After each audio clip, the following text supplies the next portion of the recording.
एक दिन गौतम बुद्ध ने एक दुखी व्यक्ति को देखा।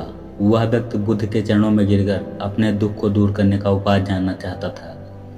गौतम बुद्ध ने कहा, सुख दुख हमेशा नहीं रहता। मैं तुम्हें एक कथा सुनाने जा रहा हूँ, उसे सुनो। किसी गांव में एक सेठ रहता था। वह बड़ा ही उदार और परोपकारी था। उसके दरवाजे पर जो भी आता था उसे खाली हाथ जाने नहीं देता था और उसकी दिल खोलकर मदद करता था। एक दिन उसके यहाँ एक आदमी आया। उसके हाथ में एक पर्चा था जिसे वह बेचना चाहता था, जिस पर लिखा था सदा ना रहेगा। इस पर्चे को भला कौन खरीदता, लेकिन उस सेठ ने उसे खरीद लिया और उसे अपनी पगड़ी की एक छोर में बांध लिया। नगर के कुछ लोग सेठ से ईर्ष्या करते थे। उन्होंने एक दिन राजा के पास जाकर शिकायत की, जिससे राजा ने सेठ को पकड़कर जेल में डाल दिया। जेल में काफ़ी दिन बीत गए। सेठ बहुत ही दुखी था।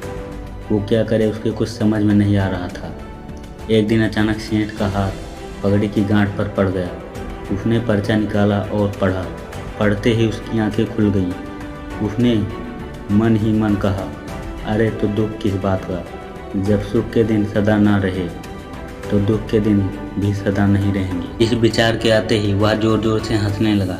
जब चौकीदार ने देखा तो उसे लगा सेठ मारे दुख के पागल हो गया है। उसने राजा को खबर दी। राजा आया और सेठ से पूछा, क्या बात है। सेठ ने राजा को सारी बात बताई। उसने कहा, राजन, आदमी दुखी क्यों होता है। सुख दुख के दिन तो सदा बदलते रहते हैं। सुख दुख तो जीवन के दो पहलू हैं। यदि आज सुख है तो हो सकता है कल आने वाले समय में दुख का भी मुंह देखना पड़े। यह सुनकर राजा ने सेठ को जेल से निकलवा कर उसके घर भिजवा दिया। अब सेठ आनंद के साथ रहने लगा, क्योंकि उसे ज्ञात हो गया था सुख के साथ साथ दुख के दिन भी सदा नहीं रहते। कथा सुनकर उस व्यक्ति के मन का बोझ हल्का हो गया। उसने गौतम बुद्ध का आशीर्वाद लिया और अपने घर की ओर चल दिया।